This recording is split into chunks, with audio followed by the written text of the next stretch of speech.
Okay, so I'm making this video to inform you about my current situation. If this topic gives you anxiety, then I suggest you to click out of this video right now. And the only message I want to give you is please still stay at home and take care of yourself. And even if the weather gets nicer, please stay at home. So my mom is currently hospitalized. She's actually getting transferred to another hospital right now because first she was under a normal oxygen mask and then they had to put her on a ventilator, and since her case is very severe, she has to go and get an ECMO. So her case is pretty severe and serious, and it's making me really sad. Anyway, her lungs are...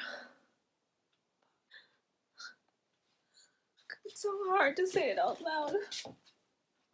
Her lungs are failing on her, but she's gonna get a machine that will do the breathing for her. The machine is gonna put the oxygen into her bloodstream, and hopefully with that her lungs can recover, and I'm positive and I'm keeping hopeful. It's just hard for me right now to say it out loud, you know? It's okay, it's okay. Anyway, I'm pretty sure I'm getting accused of lying for clout, but here's the government thing that tells me to stay home.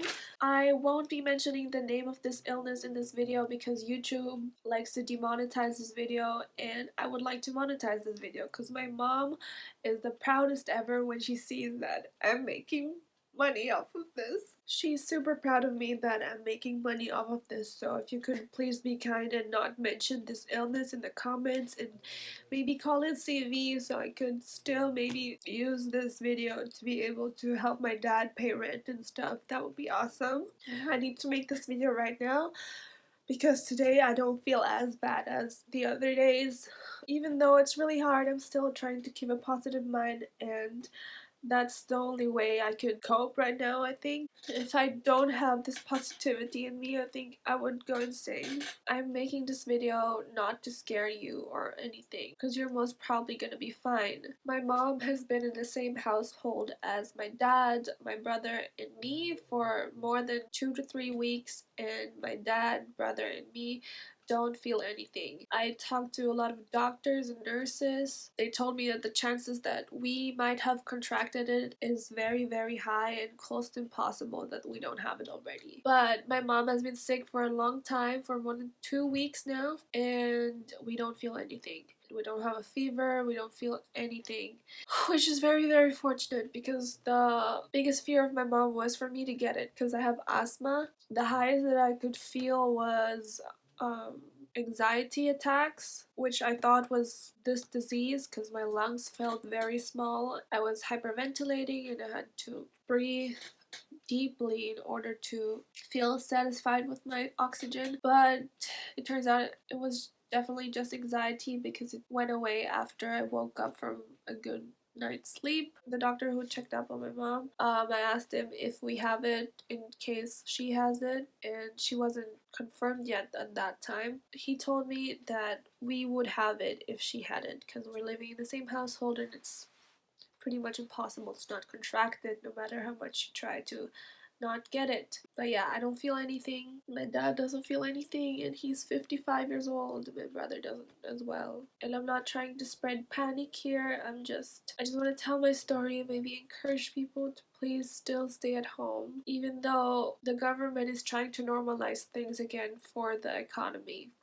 But yeah, I also have to say that when my mom got the symptoms and that she kind of knew that she already had it, we kept the hygiene protocols at home very, very high.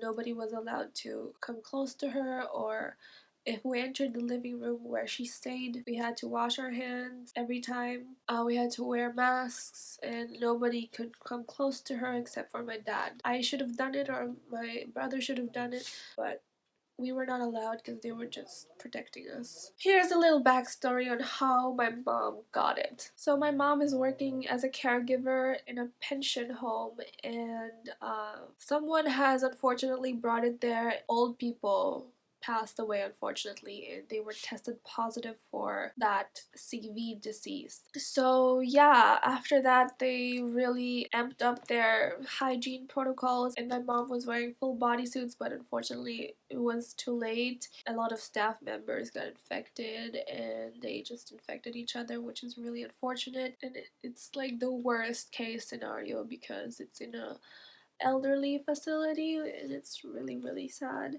So yeah, it happened very fast. All my mom did for the infected people was give them breakfast and change the sheets, and she got it. The staff members, a lot of them have gotten it too. They got tested, they have it. Most of them are on the way to recovery. Unfortunately, my mom isn't yet.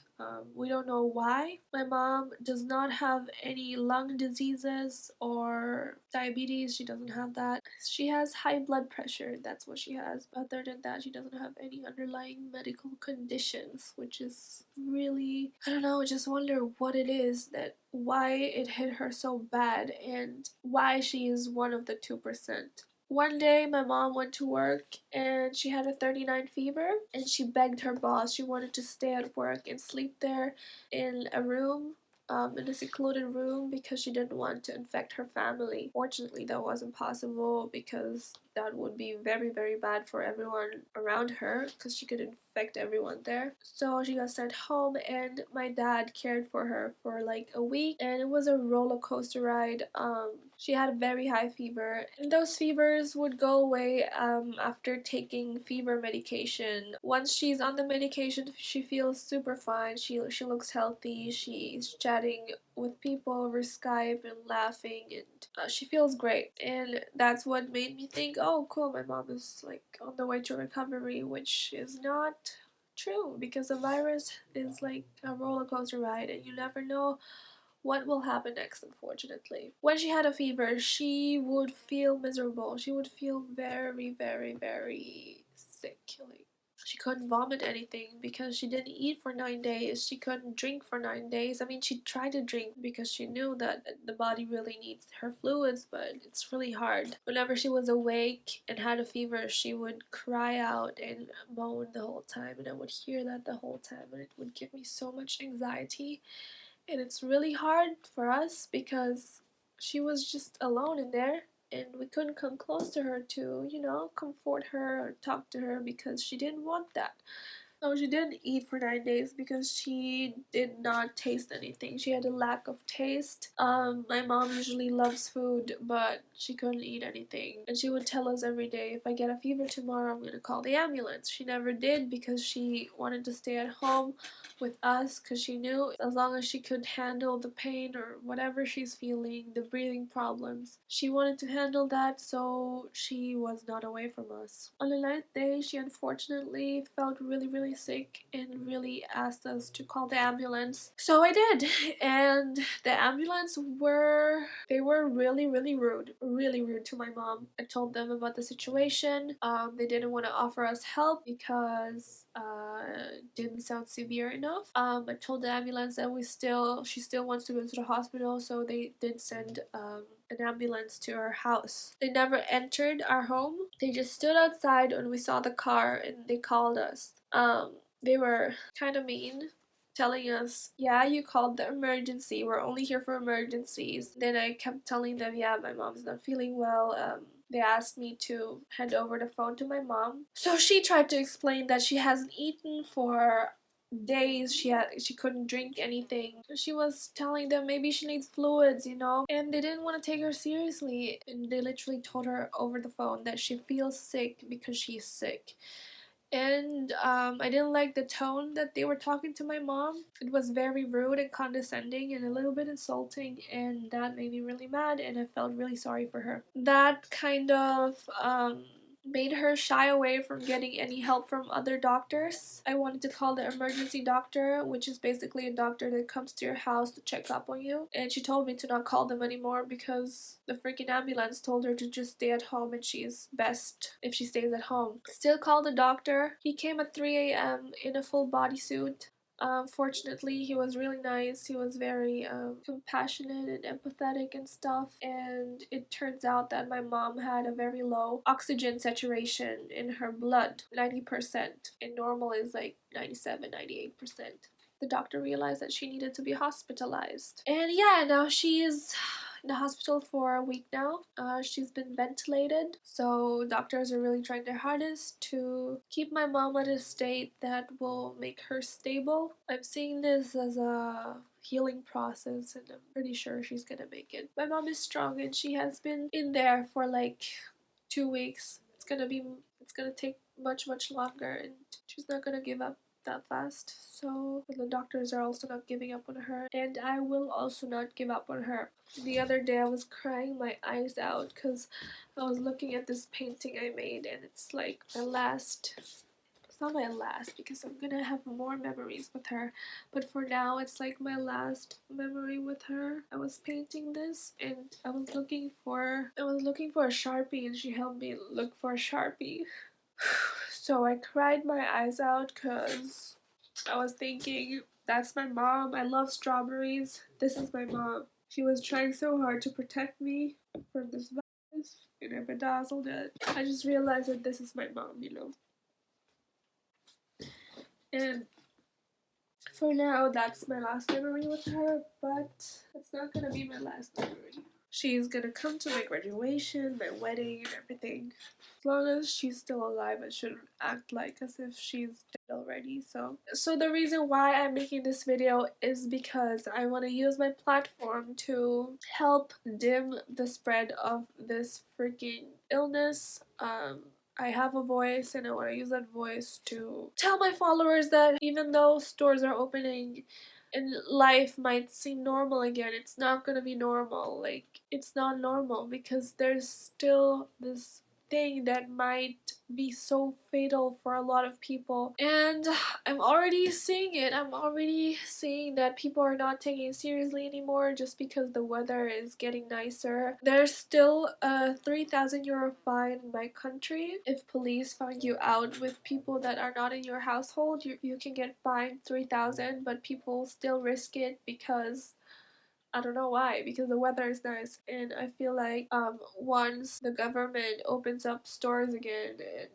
restaurants because they need to save the economy somehow, people are just going to go crazy and go out again. Imagine not having enough resources for your parents or for your loved ones to get treated on full capacity. That would be so sad. I would be so devastated if my mom didn't get the care that she needs right now just because people want to go out because it's sunny. It's really selfish. I just really hope that you change your lifestyle for now and really restrict yourself from getting social interactions outside. If we all collectively still stay at home, even though the stores and everything will start to open again, I think we have a chance of saving a lot of lives. Even though it seems like everything's normalizing again, which is not true. They're just doing this because they have to, because a lot of people will struggle. A lot of people will lose their jobs. Please only buy things that are necessary.